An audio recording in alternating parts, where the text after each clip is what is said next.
Okay, good morning everyone. Seems to be an unusually small number of students in class today, so I guess some of your classmates concluded that since we had a midterm just now, that somehow we weren't going to be doing anything important today. Unfortunately, your classmates were sorely mistaken, and they'll be doomed.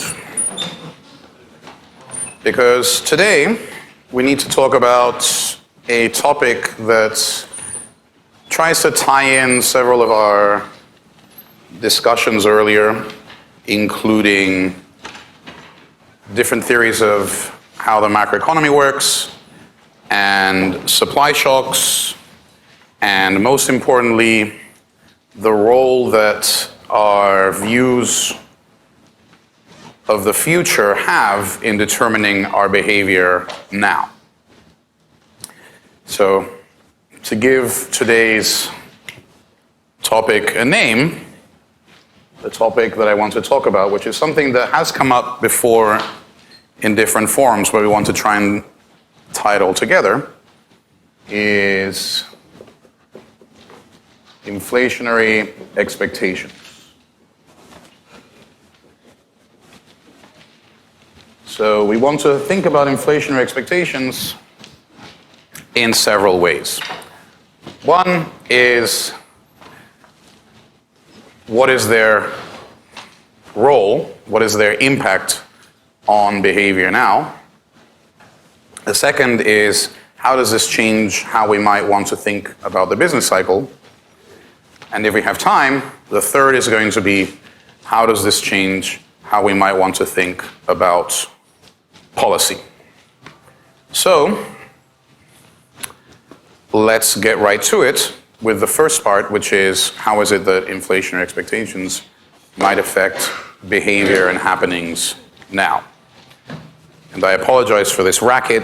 Something wrong with the fan in the computer over there. Hopefully it won't give out before the end of the class. So, of course, as always, we are thinking about how the macroeconomy works using our trusty demand and supply model, where we have this as our starting point.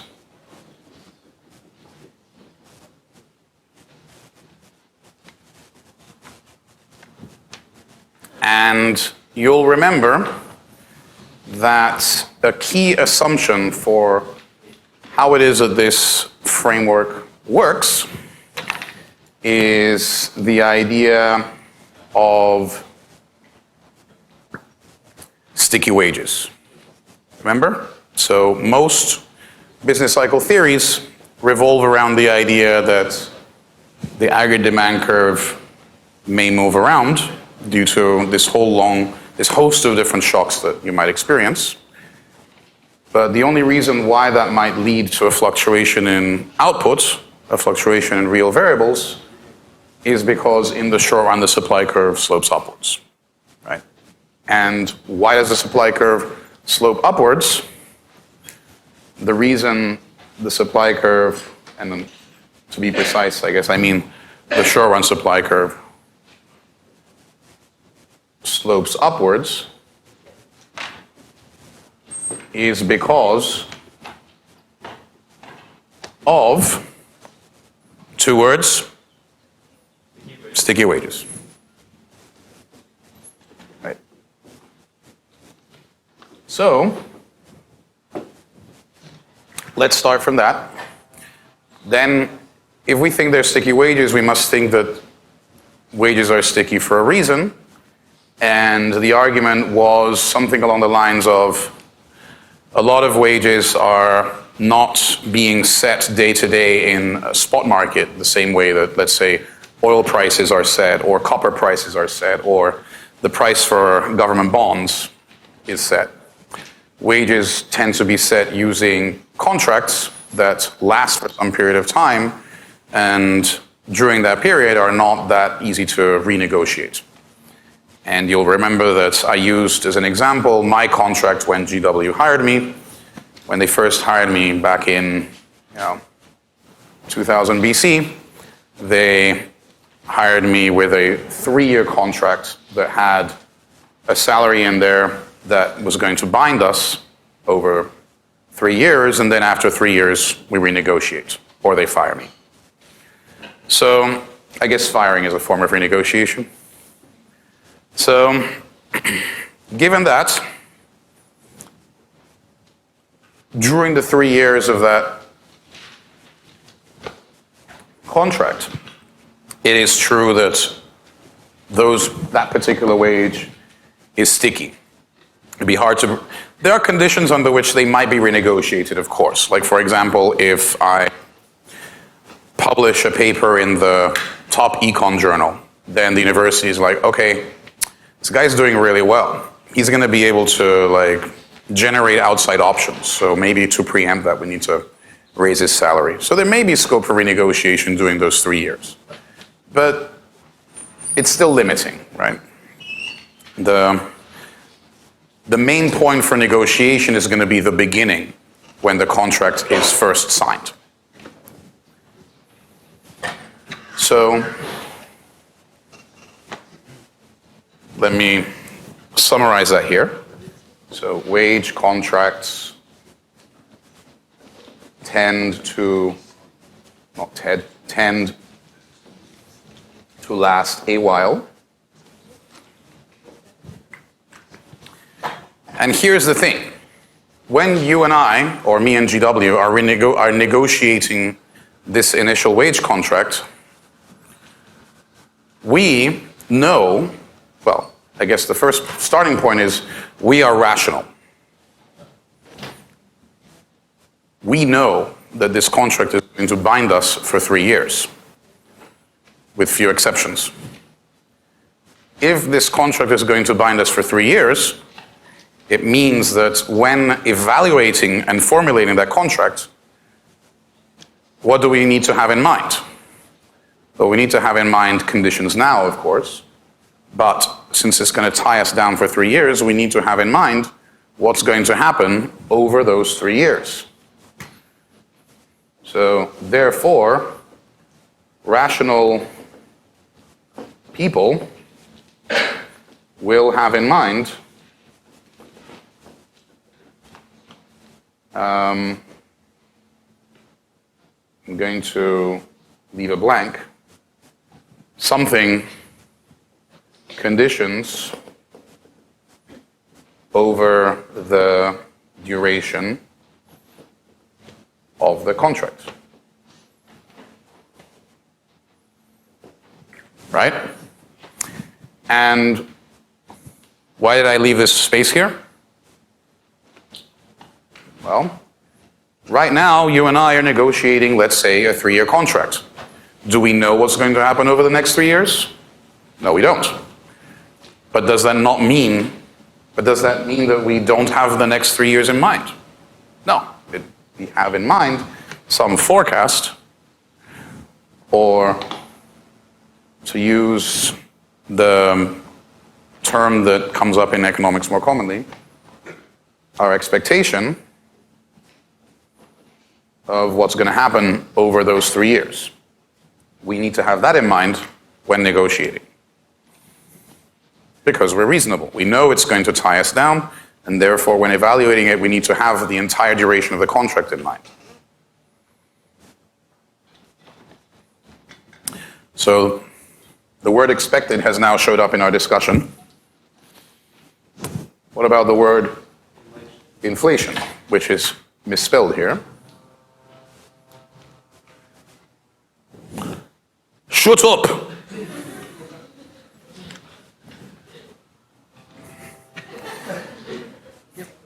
All right. So what about the word inflation? How would that be something that we might want to have in mind when we're writing this contract? Well, let's say the contract was for just random number, $100,000 per year for the 3 years of the contract, and then we renegotiate. That's actually less than an assistant professor would get, but it's a nice random number. Nice, easy number. Round number, that's what I wanted to say. A round number. So,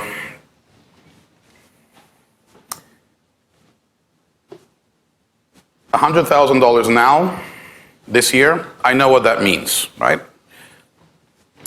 In terms of what? In terms of what I can actually buy with it. Do I care about the dollar amount that I'm being offered when I'm being offered, let's say, $100,000 for 3 years? I don't eat dollars. I can't put dollars into my gas tank, right? I can't use dollars to heat my home. What matters when evaluating any particular wage offer isn't the number of dollars, it's what you can buy with those dollars. What's the price of gas? What's the price of food? What's the price of heating my house? So we can summarize all that using the price level. The price level is an indicator of the value of a particular dollar amount in terms of goods and services. And so right now, if someone offers me $100,000, I can evaluate how good that is based on how much I see the price of goods and services right now. But I'm not evaluating $100,000 now. This is a 3-year contract I'm evaluating. So if I'm trying to evaluate a 3-year contract, my view of the value of, my observation of the cost of goods and services right now is going to be part of that. But the cost of goods and services right now isn't necessarily telling me anything about what they might be in the future. What tells me what is the value of, or the cost of goods and services in the future? Well, the cost of goods and services in the future might be different if there is inflation. And I don't know what inflation is going to be over the next 3 years, but as a rational person, I would still want to try and use the information available to develop an expectation of what inflation is going to be. And so when I'm evaluating a wage contract, there must be some forecast of inflation implicitly in my mind when deciding whether or not to accept it. And it's not just me, right? The university also knows that the attractiveness of a given contract to me and the cost to them is also going to depend over those 3 years on their view of what inflation is going to be. So it matters for both parties. So I guess we can add, this includes expected inflation.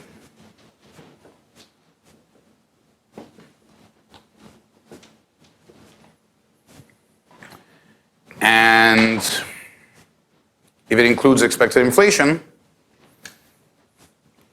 how would that change anything?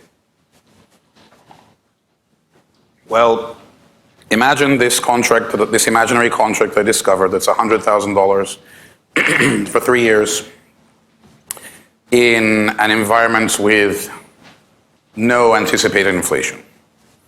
So that means we expect those $100,000 to be worth about the same in terms of final goods and services each of those 3 years. Now compare the exact same contract, compare that situation to the exact same contract in an environment where there is, let's say, 5% inflation expected per year. That same exact contract is no longer as attractive to me, right? Because in terms of final goods and services, right now it doesn't matter, but next year and the year after that, in terms of final goods and services, it's actually worth a lot less. And GW knows that. They would similarly know that that contract is less likely to attract me and lead me to say yes.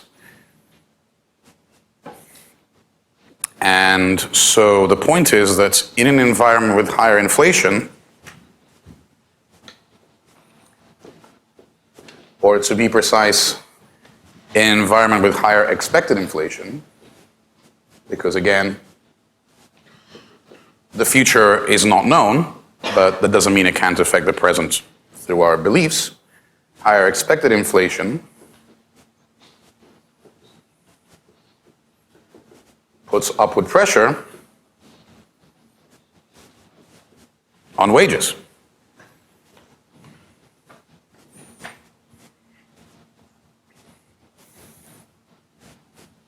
Because to the extent that I expect inflation, I will also expect my employer to compensate me partially for it in the form of higher nominal wages.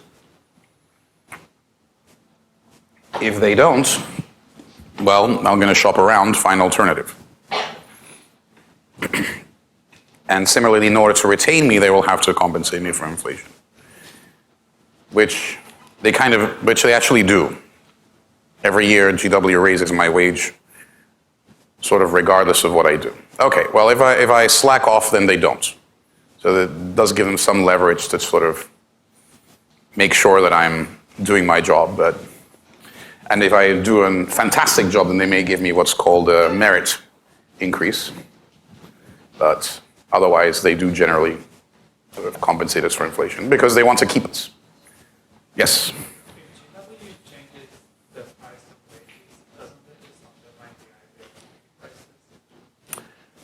So the idea here, does it undermine the idea of sticky prices? Yeah, it kind of does, doesn't it? Well, so when they first hired me, they didn't, right? That was, as I said, this 3-year contract thing. But then after getting tenure, they have been sort of doing this. And yes, it does undermine the idea of sticky wages, doesn't it? Somewhat.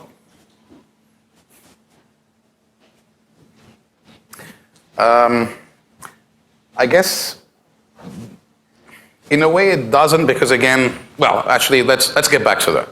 We'll get back to that in 10 minutes.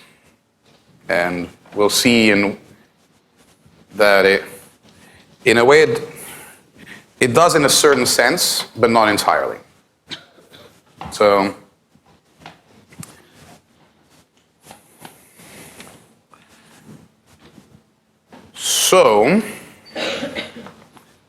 last of all, and then we'll get back to this comment eventually, how do higher wages show up in our aggregate demand, aggregate supply world? Whoops, my spelling is off today.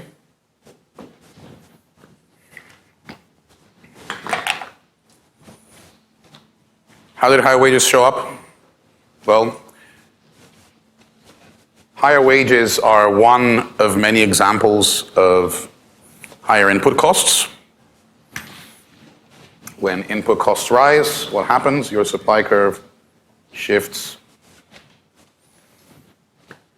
to the left. So the whole point of this is when wages are renegotiated, they tend to involve some expectation of inflation over the duration of the contract. And that means that higher expected inflation would shift the supply curve. So that's the first thing. We actually did talk about this before, but now we're going over it in more detail in a sort of more systematic fashion. Okay? So we know any input price shifts the supply curve, any input price increase, shifts the supply curve to the left. The argument here is that one factor that could lead wages, the key input price, to increase is expected inflation. Any questions, comments, thoughts? Okay. So the next logical question is, where do these expectations come from? And you'll remember that a key part of the argument for expected inflation feeding into wages is the idea that when people are renegotiating the wage, when people, whether be they employers or employees, are negotiating wages, they're pretty rational, and so these that's why they're incorporating expected inflation into their decision making. So if rationality is a key assumption of this whole argument, then it means that the next step, where does expected inflation come from, should also assume that people are rational. What do I mean by that? It means that unlike, say, animal spirits, where people's views may indeed be random, right? They may be based on panic or based on irrational exuberance or whatever. Unlike that, we want to think of expected inflation as being something that was a reasonable forecast, a reasonable conclusion. So how might you or I come to a reasonable inflation forecast? A rational one. I guess there are two ways in which we might develop inflation forecasts. One is going to be based on our own experience. If we feel like things are fairly stable and we've observed a certain level of inflation in recent years, then we're probably going to expect, it's probably reasonable to expect something similar. But, again, we are rational. Remember, a key part of that sentence I just said was, if nothing much changes, right? We're also observing. We're reading the news. We're performing our own analysis. And we are gathering information in case anything does change. So we are both backward-looking in the sense of learning from the past, but also forward-looking in the sense of gathering information that might be useful for developing this forecast. And what I mean by that is that if for some reason we had expected inflation, let's say, imagine that we expect inflation to be 2%. So let's suppose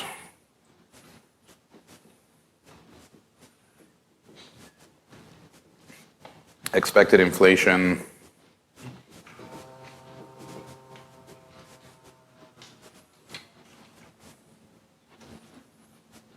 is 2%.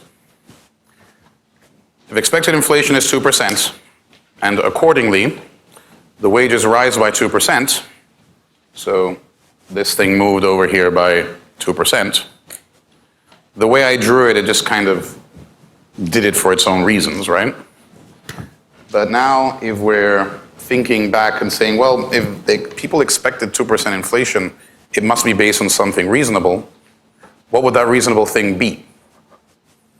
Well, if we expected, I guess, sticking with the original view we had, where the business cycle is largely due to aggregate demand movements,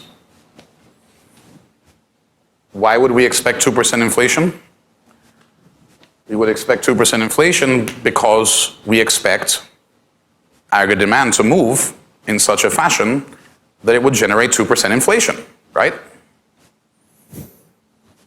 In other words, this shift wasn't random, it was based on a forecast that the demand would be moving somewhere out here.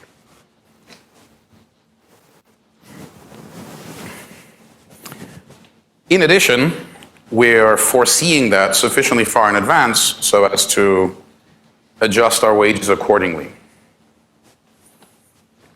If you foresee something sufficiently far in advance that you're able to adjust accordingly,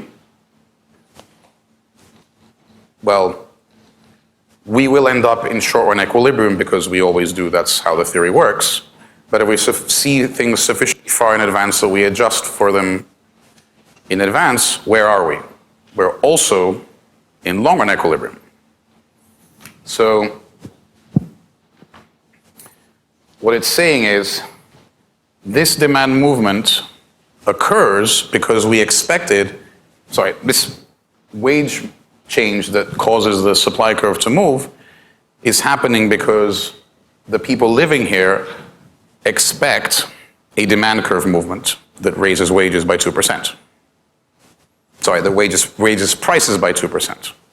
Accordingly, the wages rise by 2%. And if prices rise by 2% and the wages rise by 2%, where are we? We're in the long run.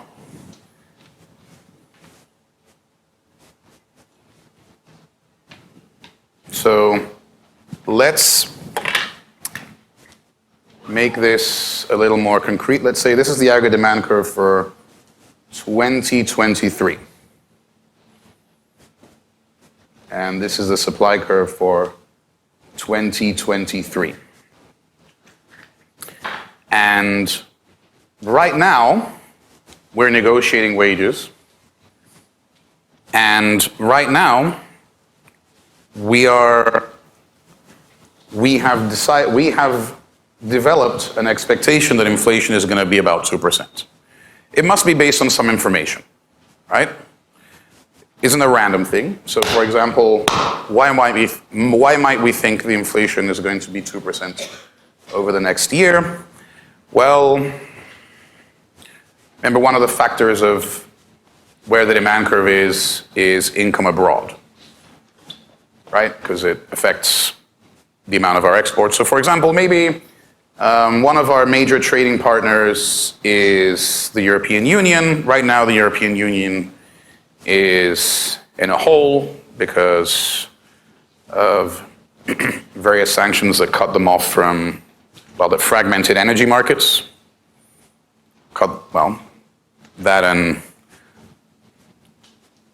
someone or other blowing up Nord Stream pipeline. I guess, broadly speaking, that's a sanction.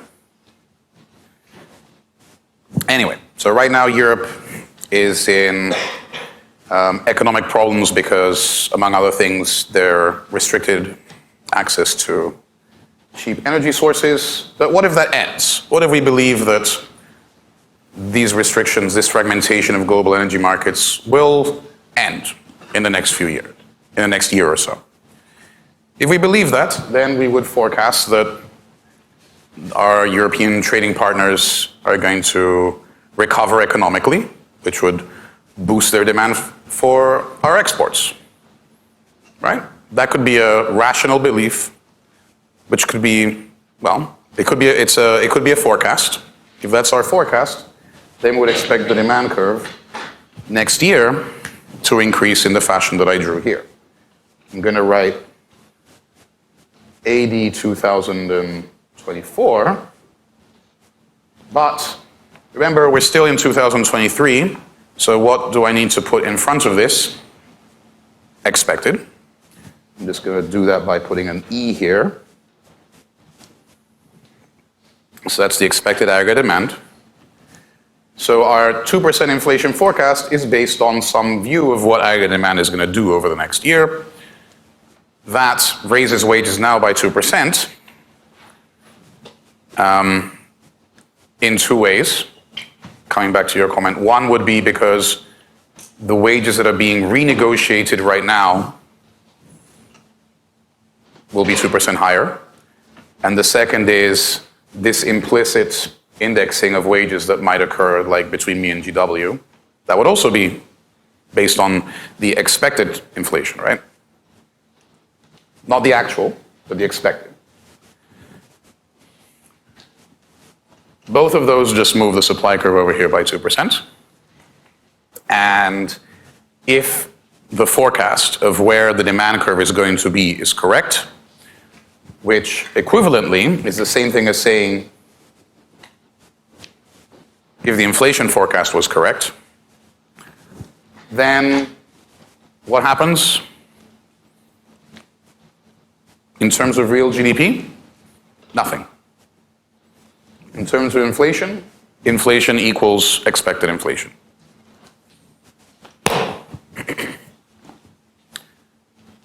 So, to summarize what's going on here, what I've illustrated here is a theory of how the macroeconomy works.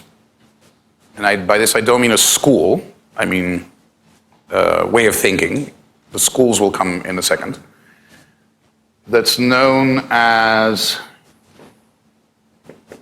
rational expectations.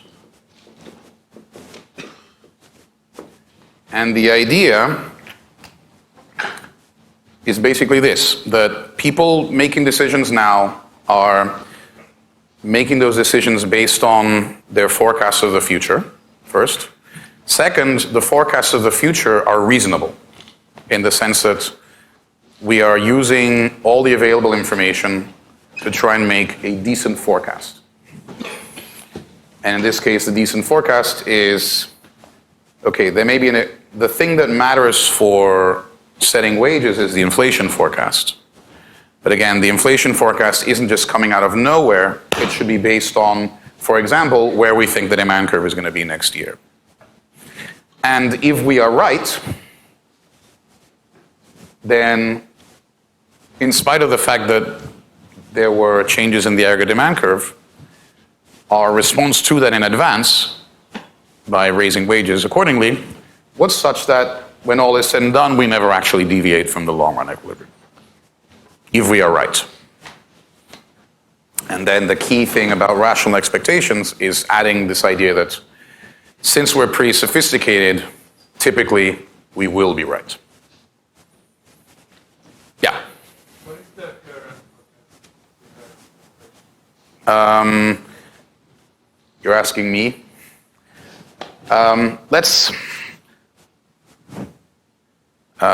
You keep forecasting what I'm going to say later. So why don't we come back to it again So here I answered the first part, which is, doesn't this idea that we're sort of compensating people for inflation in advance throw off the notion of sticky wages? Yes and no.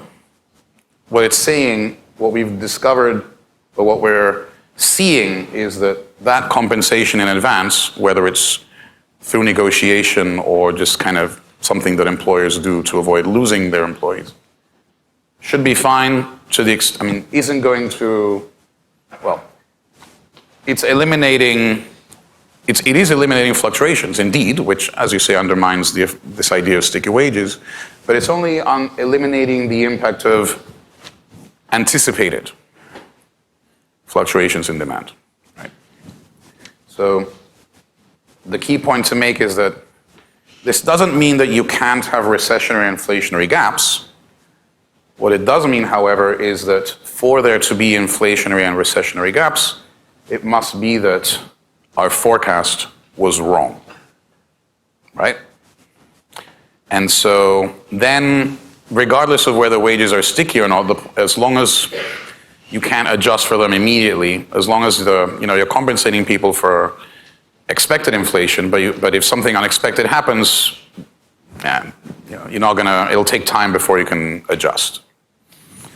So, for example, how might we have an inflationary gap here? Well, I said that this movement was because we expect exports to increase because peace and globalization reigns across Europe, right? And so they have higher income and they demand more exports. What if we were wrong and the recovery in Europe turns out to be even more robust than we anticipated? In other words, they demand even more exports than we expected. Well, then we would be here. Right? At this point. So the supply curve would move by 2%, and it turned out that the actual aggregate demand for 2024 was not where we expected. It went a bit further. Then we would have an inflationary gap. Not based on things changing, but based on things changing in a fashion that we incorrectly forecasted.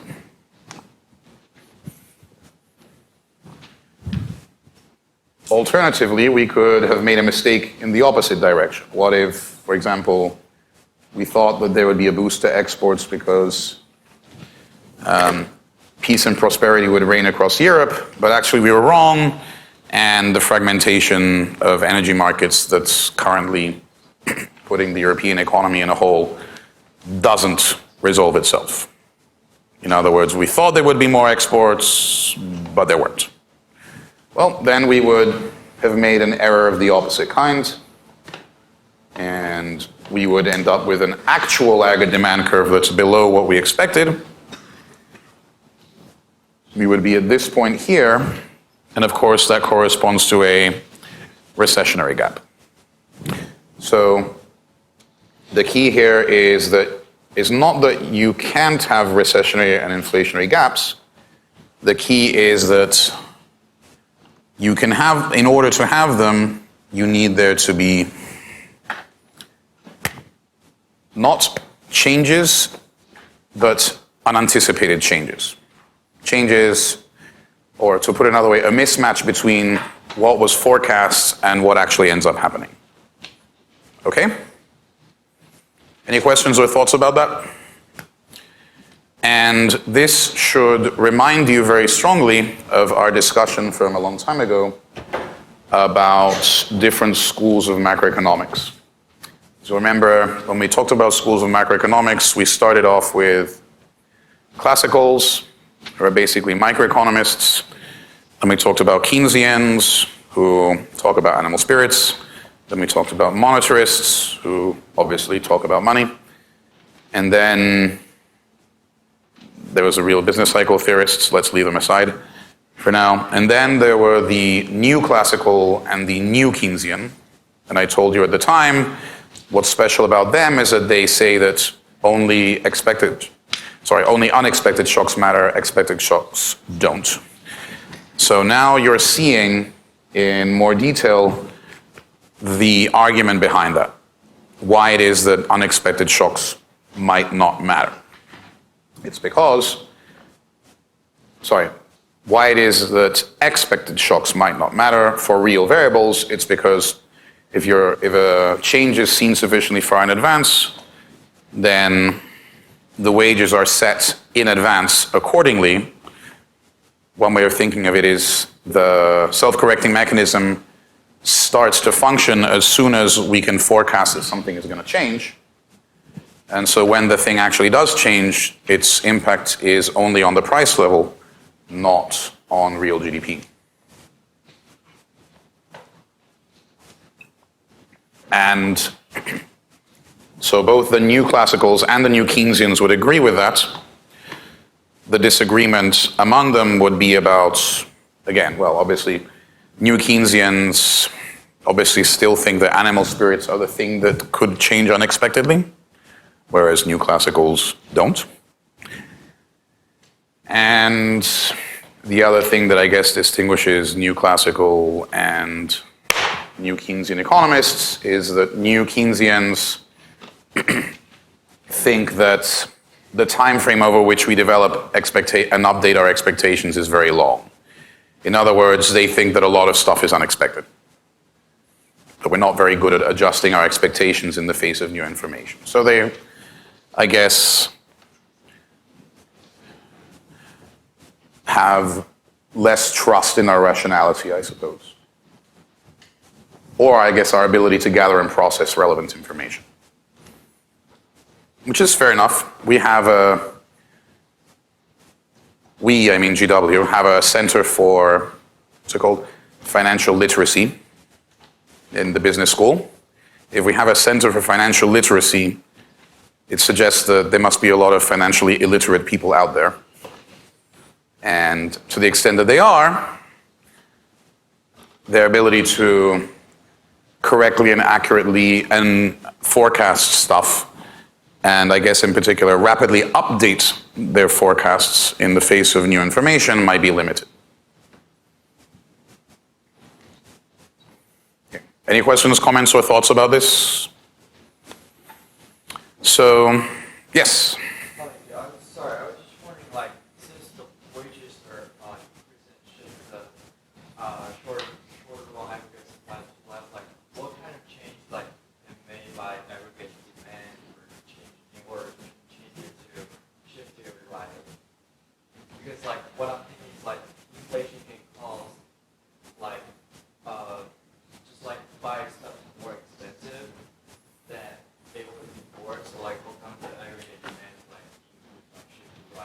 So remember, there are many things that might shift the aggregate demand curve to the right. The point was that when you and I are determining wages now, we're doing so keeping in mind what we think is going to happen, in this case, next year. And this example was just saying, suppose we think that the demand curve is going to move in this fashion next year. Taking that into account, we know that would raise wages. Sorry, taking that into account, we know that would raise the price level. And that means that when we are negotiating wages, one of the things we have in account when negotiating the wages is the fact that we expect there to be higher inflation. So the wages that we renegotiate for next year are higher. To the extent that our inflation forecast was correct, that means that we end up here. And so the forecast change in demand happens, but we already took it into account by raising wages. And so, yeah, sure, the price level is higher, but there's no impact on output. I'm sorry? So we think this is going to change, and by raising wages in advance, we're shifting the SRAS. And then if it turns out that our forecast was correct, then we just end up here. We could end up being wrong, but I guess the rational part of rational expectations is that on average we're right. And every now and then we might be wrong one way or the other, but I guess there's no systematic bias in our forecasts. Sure. Even if we're not fully rational, like what if we are purely backward looking and we think inflation is going to be roughly what it was before? If we're wrong for several years, then we'll eventually update, right? If you forecast inflation of 2% per year and it keeps being 4, 4, 4, 4, 4, then you're going to figure it out, even if you're not a super highly sophisticated rational expectations person. So I do have one disagreement with this picture, which is something I think I discussed with you earlier, which is that this kind of makes it sound like any inflation rate is okay. Right? Whether this was, suppose the expected inflation rate is 2%. What if I just put a 0 here and I make it 20?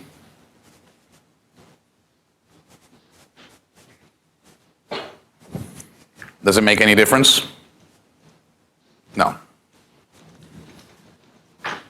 In reality, if inflation rate were 20%, would we just ignore it the way these people do? Not really. If inflation is very high, it actually, I argue, starts to erode productivity. Because, well, in practice, did I discuss this with you before? In practice, when prices change, it's not like all the prices are slowly edging up together, right? In reality, when prices change, there's usually a jump. And not all prices jump together, right? Let's say if that restaurant over there decides to raise its prices, that doesn't mean that the other restaurants over there did. They might do it in a month or two, but the price changes are staggered. And if price changes are staggered, why does that create waste? Well, if I sit down, go to that restaurant over there, and I sit down and I see that they raise their prices, what might I do? I might leave, because chances are their competitor over there hasn't gotten around to changing their prices yet. It's not like they phoned each other and said, okay, let's all raise our prices by 10%. Actually, that would be illegal. So that would be price fixing. So suddenly now I have an incentive to shop around. And if I'm busy shopping around, I'm not busy, that's taking time away from me producing economics lectures or whatever it is that I do. So when there's very high inflation, it starts to waste resources. I think I may have mentioned to you that at some point when I was roughly your age, I experienced inflation rate of 8,000% in 1 year. That was rather disastrous, and you can imagine that in that situation, it's really messing up all sorts of things. So super high. So this story, I guess, is fine for reasonably low levels of inflation. When inflation gets really high, it does start to waste resources. Let's say, for example, one of the things that happened when I was experiencing 8,000% inflation is any cash is losing value as it sits in your hand. So as soon as you receive any money, you immediately try and buy something with it. So that's a loss of efficiency. You're not buying stuff because you want it or need it. You're buying stuff because you're trying to preserve value in some way or another. That's wasteful. Like people would get cash and they would use it to buy furniture. Not because they needed the furniture, but because, well, the furniture retains its value. It's a durable good. Yep. Is there a certain number that you can chase inflation from hyperinflation? I'm not sure if there is a.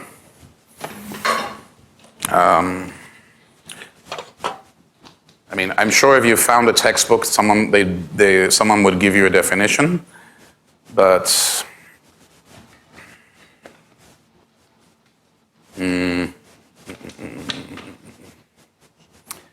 I guess the way I think about hyperinflation is that it's spiraling, as opposed to the level. But on the other hand, I guess any inflation above 20% should scare you, right? So how about that? Either a spiral or a level above, let's say, 20%. Okay. So in any case, coming back to this picture, now we've answered the question of how higher wages show up here, and we also discussed that when people expect inflation, we typically don't think that it's random, rather it's a forecast that was developed reasonably.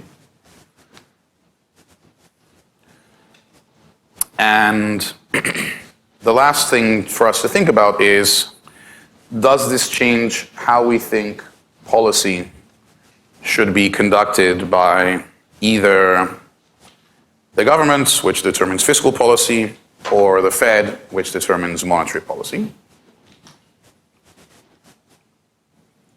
And for this, I'm going to focus on the Fed, I guess because, as we were discussing, the Fed is the entity that can act fairly quickly in the face of different conditions, whereas governments are slowed down by the fact that, with the exception of automatic stabilizers, governments are run by a mix of politicians with different interests, and it may be hard for them to come to a rapid agreement, except in an absolute crisis situation.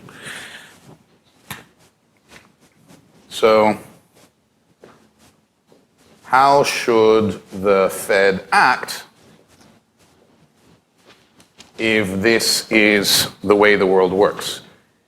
If a mismatch between expectations and what actually happens is what causes the business cycle. The way we've discussed fiscal and monetary policy, actually, so far, could be described as a situation where the fiscal and monetary authority have discretion. What do I mean by that? It means that they are watching what happens in the economy and responding based on their judgment, whether it's responding to inflationary gaps or recessionary gaps or stagflation. They're just observing what happens and reacting. However, given that if we agree here that the business cycle is driven by mismatches between expectations and reality, maybe rather than responding to things as they come up, maybe instead it suggests that the Fed should do its best to behave in such a manner that diminishes these mismatches. And maybe one way to do that is, rather than having a Fed that just uses its discretion to respond to different circumstances, maybe instead the Fed should follow some sort of policy rule that helps to make everything predictable. If they can achieve that, then that would generate stability in two different ways, actually. One is because if the Fed is following a rule, that's one less thing for you to worry about in trying to make your forecast, right? Second, as I'm going to discuss by means of a couple of examples, the Fed following a rule, it's sort of a virtuous cycle, I guess. If the Fed is following a rule that lowers the kinds of things you need to worry about, then your expectations become more stable. If your expectations become more stable, that also makes it easier for the Fed to make sure that there's no mismatch between expectations and reality. So let me give you an example of some policy rules. And I think in so doing, I'll clarify why it is that this is something that a lot of macroeconomists support. So the first rule I'm going to mention is something that the Fed actually does, or at least was doing. And that's called an inflation targeting rule.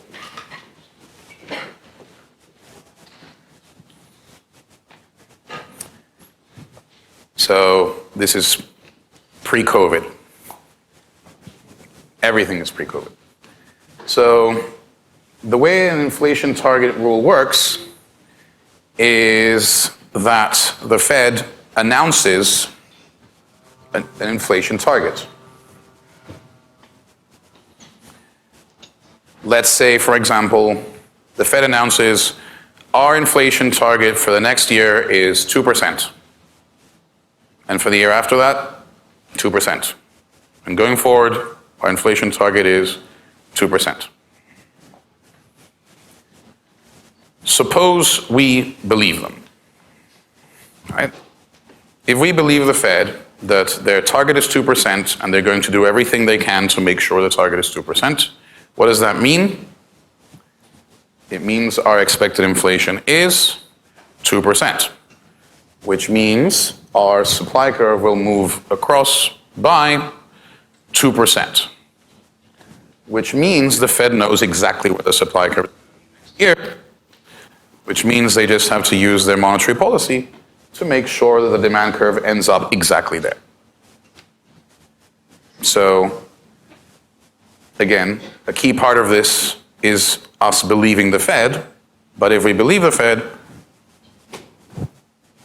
then their announcement nails down where the supply curve is, moves by 2%, and then the Fed just needs to make sure the demand curve is consistent with that, and we can ensure stability. So it, again, has two roles. It's stabilizing the expectations, which means we know where the supply curve is, and then to the extent that the Fed is able to hit it, it's going to reinforce our confidence in the Fed's seriousness and commitment to maintaining this 2% inflation target. Of course, as the year progresses, there may be some things that happen that might tend to move the demand curve one way or the other. As long as the Fed is constantly monitoring things, it can, of course, adjust accordingly. Like if it sees that, oops, looks like something is, there's a recovery in Europe and their demand for exports is going up. Okay, well, let's raise rates a little to make sure that we end up hitting our target after all. So I guess there's some discretion left in terms of exactly how to hit the inflation target.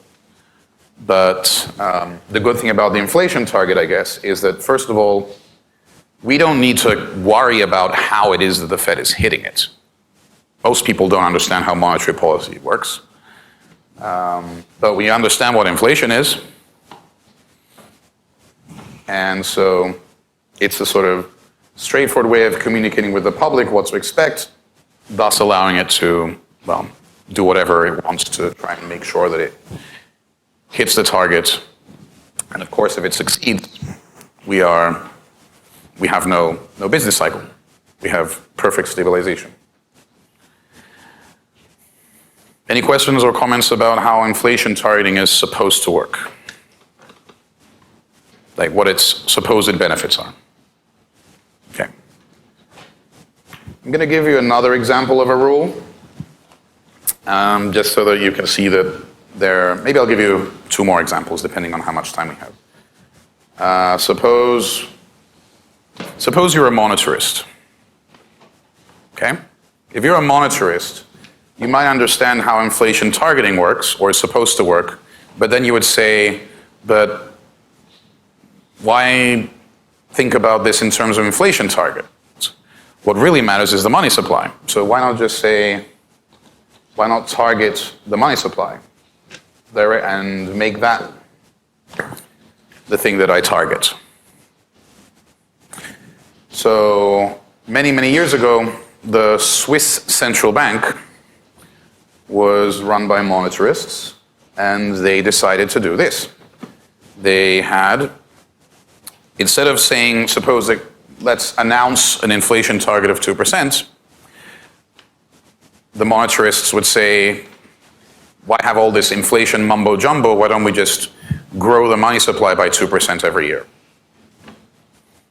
That means a stable, gradual movement in the demand curve from the monetarist perspective, which would then lead to stable inflation, which would have the same effect.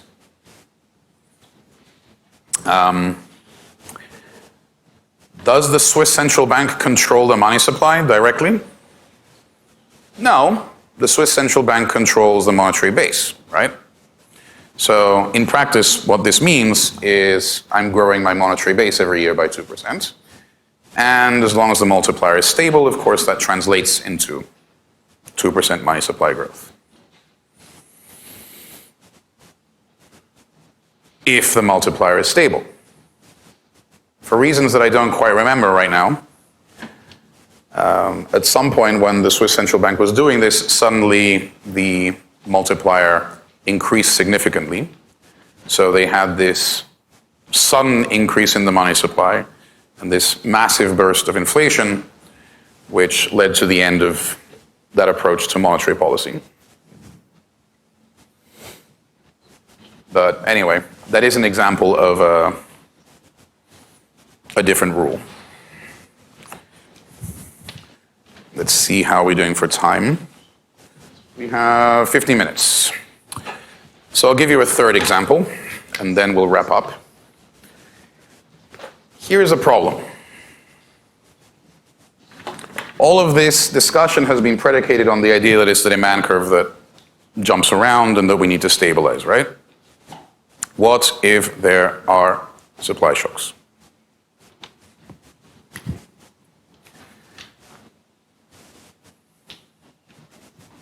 What if this happens?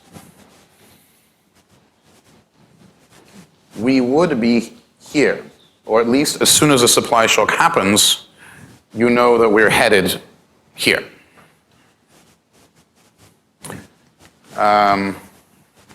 Forget the Swiss. What would you do if you're an inflation targeter in this situation? You would try, at least, to raise interest rates and crunch this demand curve back here to hit your inflation target. So in the face of supply shocks, an inflation targeter would tend to deal with it now, rather than the alternative, which, as we discussed, was that if you try and fight the recession when you get a supply shock, what you can do is feed an inflationary spiral. Remember that discussion? So if you're an inflation targeter, you avoid the inflationary spiral and try and kill the inflation now, of course, at the cost of making the recession even worse. Right? There is a third rule that is there basically to try and deal with situations like that differently. And that is what's known as a Taylor rule, after the economist who came up with it.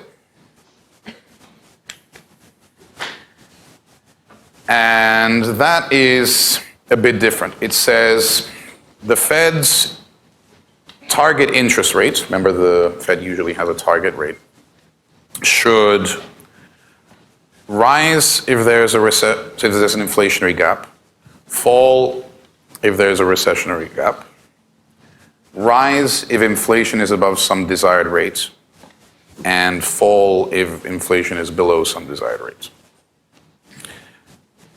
How does that work? Well, suppose there is too much demand.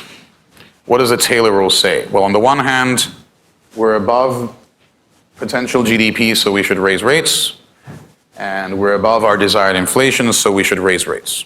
Okay, we raise rates, by either count. If we're in a recessionary gap because of a demand shock, well, GDP is below potential, so we lower rates, and inflation would be below our target, so we lower rates. Okay, so we lower rates. So nothing interesting there. What if we're in a stagflationary situation, however? What does the Taylor rule say? Well, we are below potential, so lower rates, but our inflation is really high, so we raise rates. So what do? Not much. In other words, the Taylor rule is different from the inflation targeting because, not in general, but because of how it reacts to supply shocks. The inflation targeter would say, well, if there's stagflation, too bad, we just got to fight the inflation. And the Taylor rule person would say, if there's a supply shock, I'm just going to sit back. Hope it goes away. Well, actually, there are two interpretations. One is hope it goes away. The other is, whatever I do, if I try anything, I'm just going to make matters worse. So just back off. And there's supply shocks. They're rare. When they happen, too bad. At least I'm not going to make matters worse. Okay? But in any case, the main point here is that in each of these cases, the Fed is following a rule, one, to try and stabilize expectations, and two, if it succeeds in doing that, it makes its life a lot easier. Any questions, thoughts, comments? All right, then time for our exit quiz.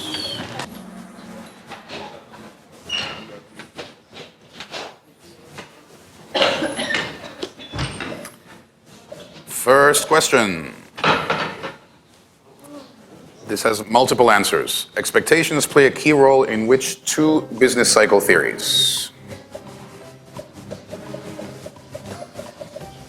And that's a photo of Keynes.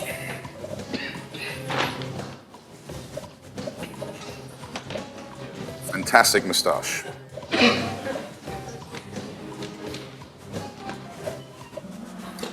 Of course, it's New Keynesian and the New Classical. Next, if expected inflation increases, how might that decrease the short-run aggregate supply curve?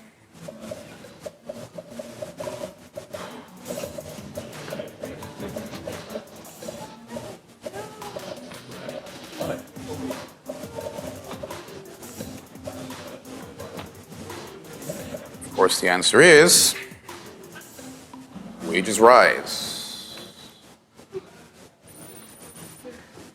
Next, why would expected inflation raise wages?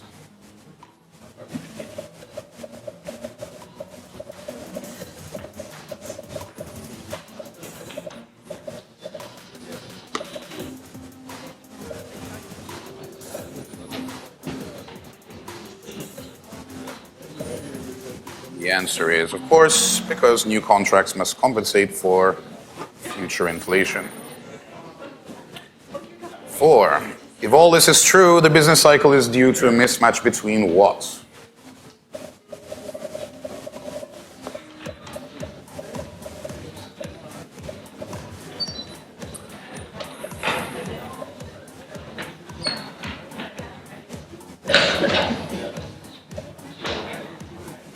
Yes, of course, is expectations and what actually happens. If all this is true, stabilization policy should focus on being what?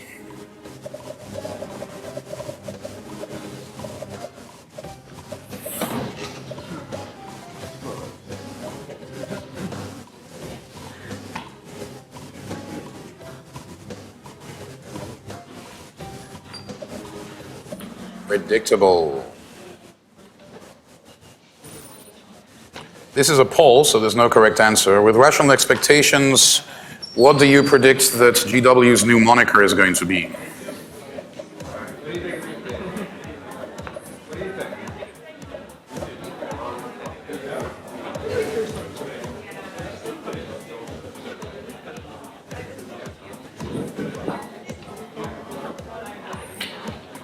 You guys think it's going to be the blue fog, apparently, on average.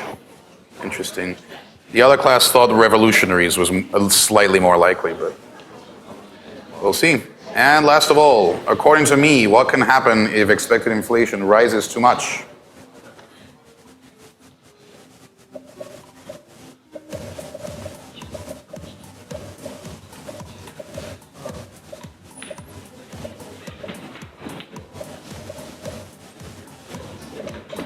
Let's say above 20%. Of course, the answer is real GDP drops. All right. Hope that was useful. Let's see how we did. Third is Bronman. Very good. Second is Eva. And first is Macy. All right. Good job, everyone. Macy, I have a little something for you if you want. Everyone else, nice to see you. Look forward to seeing you next week. Meanwhile, have a great weekend.